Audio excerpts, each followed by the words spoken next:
Hello everybody, मैं हूं राहुल पाठक। आशा करता हूं आप सभी स्वस्थ होंगे, बहुत अच्छे होंगे। इसी उम्मीद के साथ चलिए टाइम एंड वर्क को कंटिन्यू करते हैं। टाइम एंड वर्क में 4 टाइप्स के क्वेश्चंस ऑलरेडी करवा दिया गया है, वीडियो अपलोड कर दिया गया है।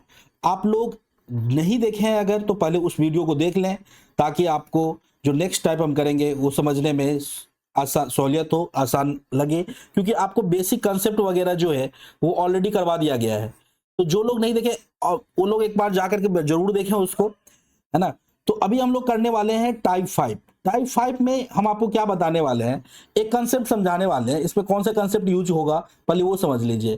कंसेप्ट है आपका, एक आप पढ़ा होगा एमडीएच मसाला के बारे में। जो लोग पढ़े होंगे वो तो जानते होंगे, जो लोग नहीं भी पढ़े हैं वो समझिए, होता है M1 × D1 × H1 upon W1 equal to होता है M2 D2 into H2 upon में W2। अब बोलोगे सर ये क्या है, ये कहां से आ गया, ये क्या है, क्या ये कौन सा वाला है M1 D1 H1 upon W1 equal to M2 D2 H2 upon W2, ये है क्या? तो बिल्कुल मैं बताता हूं, आराम से ध्यान से समझने जाना, बिल्कुल एकदम अच्छे से समझाऊंगा। अब जो उनको ज्यादा नहीं समझना है वो डायरेक्ट याद कर सकते हो कि ये होता है। अब ये क्या है, थोड़ी थोड़ी चीज हम यहाँ पे समझाते। देखो यहाँ पे M किसको रिप्रेजेंट कर रहा है? M रिप्रेजेंट कर रहा है नंबर ऑफ वर्कर को। नंबर ऑफ वर्कर, M किसको रिप्रेजेंट कर रहा है? नंबर ऑफ वर्कर बोल सकते हो, या नंबर ऑफ मेन बोल सकते हो, आदमी की संख्या, यानी महिला की संख्या, पुरुष की संख्या। मतलब यहाँ पर रिप्रेजेंट कर रहा है वर्कर को। मेन कहने का मतलब यहाँ पे मेन लिखना ज्यादा उचित नहीं होगा, वर्कर समझ लो, नंबर ऑफ वर्कर, काम करने वाले बंदे। अच्छा सर, डी किसको रिप्रेजेंट कर रहा है? डी यहां पे रिप्रेजेंट कर रहा है डेज, यानी टाइम, डे को। नंबर ऑफ डेज को रिप्रेजेंट कर रहा है। और यहां पे एच किसको रिप्रेजेंट कर रहा है? एच रिप्रेजेंट कर रहा है, एच किसको रिप्रेजेंट कर रहा है? आवर्स को। और यहां पे डब्ल्यू किसको रिप्रेजेंट कर रहा है? डब्ल्यू किसको रिप्रेजेंट कर रहा है? ये वर्क को। अब बोलो सर ये है क्या मामला? ठीक है, रिप्रेजेंट कर रहा है, ये तो समझ में आ गया, रिप्रेजेंट कर रहा है। लेकिन हुआ ये कैसे? M1 D1 H1 upon W1 equal to M2 D2 H2 upon W2। ये है क्या मामला? देखो मैं एक बेसिक चीज समझाता हूं आपको। मैं क्या कहना चाह रहा हूं कि अगर आप number of worker number of worker को अगर आप टाइम से मल्टीप्लाई करोगे ना, तो ये जो आएगा ये किसको रिप्रेजेंट करेगा? ये वर्क को रिप्रेजेंट करेगा। अब बोलोगे वो कैसे सर, वर्क को कैसे रिप्रेजेंट करेगा? तो मैं एग्जांपल समझाता हूं कि अगर मान लो कहीं क्वेश्चन में ये लैंग्वेज लिखा रहे कि 10 आदमी किसी काम को 5 दिन में करता है, 10 men can complete a work in 5 days। तो अब जब इसको मल्टीप्लाई कर देते हो तो ये क्या निकल के आता है? ये क्या निकल के आता है?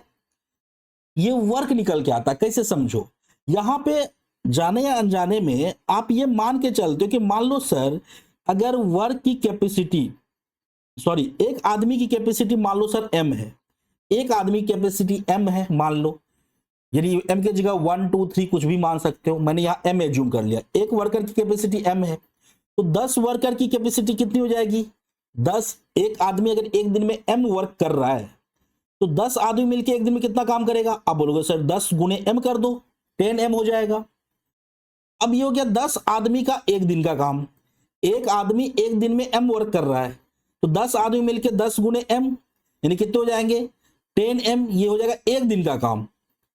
अच्छा, अब इसको आप 5 से मल्टीप्लाई कर दिए, क्योंकि एक दिन में इतना काम आपका हो रहा है और पूरा काम कंप्लीट होता है कितने दिन में? 5 दिन में। तो 5 से मल्टीप्लाई कर दिए, तो ये जो निकल के आया ना, दिस इज टोटल वर्क। ये क्या निकल के आया?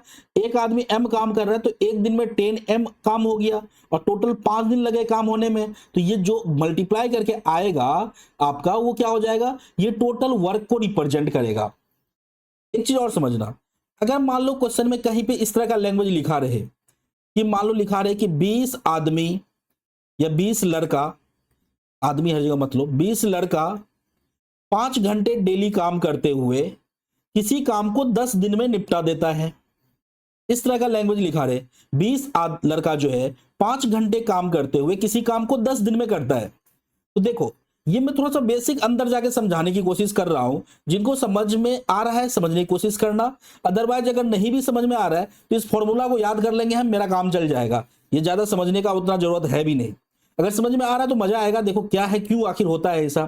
तो देखो यहां पे हम लोग क्या कर रहे हैं, यहाँ पे 20 बॉयज है और 5 घंटे डेली काम है, छोटा यूनिट है 5 आवर। तो यहाँ पे अपन ऐसे अपने आप मान लेते हैं, आपको पता नहीं चलता आप मान रहे हो, लेकिन ये आपके साथ हो जाता है। एक जब ये सवाल आप करते हो, आप मान लेते हो कि एक लड़के का जो एक दिन का जो सॉरी 1 घंटे का जो वर्क है, इफिशियंसी है, वो मान लो बी है। क्या है? बी है। एक लड़के का 1 घंटे का कैपेसिटी क्या है? बी है। तो 20 लड़के का 1 घंटे का कैपेसिटी क्या हो जाएगा? 1 घंटे मान लो बी काम करता है एक लड़का, तो 20 लड़के मिलकर 20 गुना बी इतना काम करेगा। बात समझ रहे हो? 20 लड़के मिलकर कितना काम करेगा? इतना काम करेगा 1 घंटे में। 5 घंटे में कितना काम करेगा? 20 लड़का मिलके, तो इसको 5 घंटे से मल्टीप्लाई कर दो। 5 घंटे में इतना काम हो रहे हैं। ये काम कौन कर रहा है? 20 लड़का मिलके 5 घंटे में। अब कह रहा है पूरा काम कंप्लीट होने में 10 दिन लग गए, तो आपने इसको 10 से मल्टीप्लाई कर दिया। ये पूरे चीज को आपने 10 से मल्टीप्लाई कर दिया। समझे बात को? एक लड़का 1 घंटे में बी काम कर रहा है, तो 20 लड़का मिलके कितना काम करेगा? 1 घंटा मान लो एक लड़का 1 घंटे में 1 काम कर रहा है, तो 20 लड़का मिलके 20 गुना 1 यानी 20 काम करेगा। अब 5 घंटे में, ये 1 घंटे का काम हुआ, 5 घंटे में कितना काम करेगा? तो इसको इससे मल्टीप्लाई कर दो, ये 5 घंटे का काम हो गया। ये 5 घंटे का काम हुआ और पूरा काम कंप्लीट होने में 10 दिन लग रहा है, तो इसको 10 से मल्टीप्लाई कर दो। ये जो आता है ना, ये किसको रिप्रेजेंट करता है? ये टोटल वर्क को रिप्रेजेंट करता है। ये टोटल वर्क को रिप्रेजेंट करता है बेसिकली। अब यहां समझो, यहां जो ऊपर में लिखा गया है M1 D1 H1, आपने नंबर ऑफ वर्कर को टाइम, आवर और डे से मल्टीप्लाई कर दिया।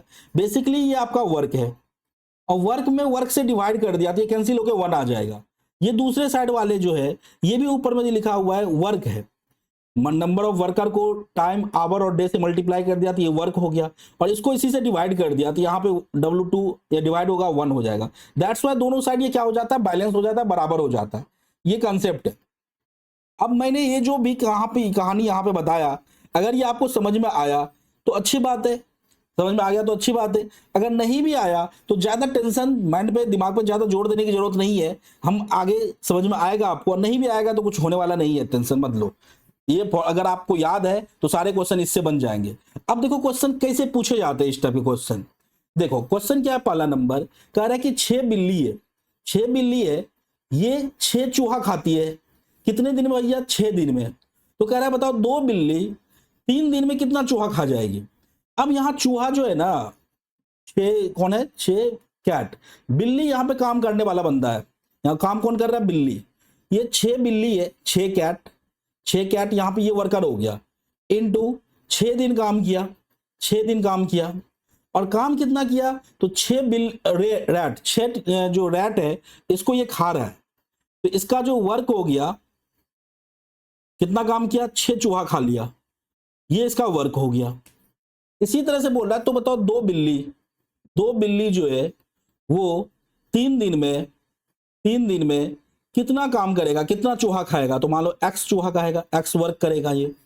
अब यहां से दोनों साइड डे यूनिट है, यहाँ कैट है, दोनों साइड कट जाएगा, वर्क से वर्क कट जाएगा। अब इसको 3 2 जा 6, 6 से एक 6 कैंसिल, 6 से ये कैंसिल, तो X की वैल्यू कितनी आ जाएगी? 1। समझ रहे हो बात को? इस तरह के क्वेश्चन को कैसे सॉल्व करते हैं, इस तरह के क्वेश्चन को कैसे सॉल्व करते हैं, समझ में आया? अगर थोड़ा बहुत कम आया है ना, थोड़ा सा ही आया तो टेंशन नहीं लेना है। देखो नेक्स्ट क्वेश्चन करते हैं इसी टाइप का। क्या कह रहा है कि पी मेन, यहाँ पे पी जो है ना नंबर ऑफ मेन को रिप्रेजेंट कर रहा है, मतलब 2 मेन या 4 आदमी या 5 आदमी, तो उसके जगह पे पी आदमी लिखा हुआ है। Can complete P work, P जो है नंबर को रिप्रेजेंट कर रहा है, इन पी डेज में करता है। तो कह रहा है they work P hours per day. अच्छा, P hours per day daily काम करता है। तो कह रहा है so find the work completed by N man in N days if they work N hour per day. Simple question. Number of worker कितना है? यहाँ पे पी वर्कर है, ये नंबर ऑफ वर्कर है, इनटू पी आवर डेली काम करता है, पी आवर डेली काम करता है। अच्छा, ये आवर वगैरह लिखना जरूरी नहीं है, इसे हम लिख दे रहे हैं। पी आवर डेली काम करता है, और कितने दिन काम करता है? पी डेज काम करता है। अच्छा, काम कितना करता है? P man can complete P work, काम कितना करता है? काम भी पी करता है। P डेज करता है, P आवर करता है, काम भी कितना करता है P। तो कह रहा बताओ भैया n डे डेली काम करेगा, n डे काम करता है और n आवर डेली काम करता है, और कितना दिन करता है, n डेज तक करता है। तो बताओ कितना काम करेगा, मान लो x काम करेगा, ये मान लो। इसको सॉल्व करोगे, p से p कैंसिल हो जाएगा। अब इसको अगर क्रॉस मल्टीप्लाई करेंगे तो हो जाएगा p square x equal to N Q. तो यहां से x की वैल्यू कितनी हो जाएगी, N Q upon P square. ये क्वेश्चन एग्जाम में आया हुआ क्वेश्चन है, ये मैं अपने मन से नहीं बनाया हूं, ये क्वेश्चन देखो पूछा हुआ क्वेश्चन है। उम्मीद करते हैं कि समझ में आ रहा होगा आपको। चलिए एक क्वेश्चन और करते हैं इस टाइप का। यहां देखो क्या कह रहा है कि 12 men working 9 hours per day can complete a work in 30 days। कह रहा देन हाउ मेनी मेन, कह रहा 12 आदमी जो है 9 घंटे डेली काम करते हुए किसी काम को 30 दिन में निपटा देगा भैया। तो कह रहा देन हाउ मेनी मेन, कितने आदमी 5 घंटे डेली काम करते हुए जो काम ये लोग किया है ना उससे 10 गुने काम को 24 दिन में करेगा। समझना बात को, क्या कह रहा है कि 12 आदमी 12 मैन जो है 9 घंटे डेली काम करते हुए 9 आवर डेली काम करता है, 9 घंटे डेली काम करते हुए किसी काम को कितने दिन में करता है, 30 दिन में, 30 दिन में करता है। अब कह रहा है किसी काम को करता है, काम के बारे में अभी तक दिया नहीं है कौन सा काम है, ठीक है भाई कोई बात नहीं, काम नहीं दिया है। अब इस साइड क्या कह रहे हैं, इस साइड कह रहा है तो बताओ देन हाउ मेनी मैन, कितने मैन, तो मान लो एक्स मैन 5 घंटे डेली काम करते हुए 5 घंटे डेली काम करते हुए 10 टाइम्स वर्क, मतलब ये लोग जितना काम किया ना उसके 10 गुने। तो वर्क को आप नीचे लिखते हो, अब इसका काम मालूम ही नहीं तो कुछ भी मान लो ये 1 वर्क करता है तो ये कितना काम करेगा, उससे 10 गुने, ये 10 वर्क करेगा। और कितने दिन ये लोग करेगा, 24 दिन करेगा। देखो क्वेश्चन किस टाइप से हम लिख रहे हैं, कैसा दिया हुआ है लैंग्वेज, उसके लैंग्वेज को आपको समझना होगा। First of all if you would like to solve the question then first of all क्या करना होता है, अपने को क्वेश्चन समझना होता है। फर्स्ट थिंग क्या है कि आपको क्वेश्चन समझना होगा, क्वेश्चन के लैंग्वेज को समझना होगा। और लैंग्वेज कैसे समझ में आएगा अच्छे से, आपको प्रैक्टिस करना पड़ेगा। You will have to make a lots of practice अगर आप क्वेश्चन के लैंग्वेज को जल्दी समझना चाहते हैं, क्योंकि यहाँ पे टाइम है ही नहीं। 15 मिनट में 25 क्वेश्चन सॉल्व करने होते हैं भाई, टाइम है ही नहीं सोचने का। अगर आप प्रैक्टिस करके जाओगे घर से तभी वहां पे क्वेश्चन सॉल्व कर पाओगे। एग्जाम में ऐसा नहीं है कि आपने क्वेश्चन उस टाइप के क्वेश्चन किए ही नहीं हो, एग्जाम में आगे कुछ ऐसा आ जाएगा माइंड में कि आप सॉल्व कर दोगे, ऐसा होने वाला नहीं है।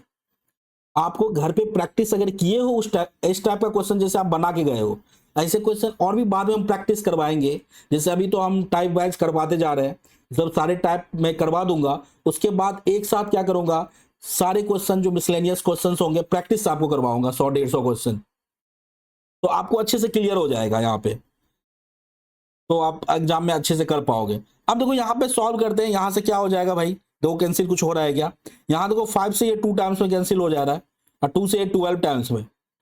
अब 12 से ये 12 कैंसिल हो जाएगा, तो 30 इंटू 9 कितने हो गए, 270 इक्वल टू एक्स। तो एक्स का वैल्यू कितना हो गया भैया, 270 हो गया। इतने आंसर आ गए। उम्मीद करते हैं समझ में आ रहा होगा। अगर समझ में कम भी आ रहा है तो इस टाइप के क्वेश्चन मैं खुद भी करवाऊंगा आपको, और कहीं मिले तो उसको करना, लास्ट में जब सारे टाइप खत्म हो जाएंगे तो मैं करवाऊंगा आपको। उम्मीद करते हैं कि समझ में आ रहा होगा। अब चलिए टाइप 6 हम लोग नेक्स्ट क्लास में करेंगे, अब इतना ही रहते हैं, छोटा वीडियो बना रहे हैं, फिर हम लोग नेक्स्ट क्लास में आपको टाइप 6 करवाएंगे, है ना। कोई भी अगर दिक्कत हो, समझ में ना आए तो आप जो है कमेंट बॉक्स में लिख दिया करो, है ना, और समझ में आए तो लाइक वगैरह कर दिया करो, सब्सक्राइब कर दो। चलिए थैंक यू सो मच, मिलते हैं हम लोग नेक्स्ट वीडियो में।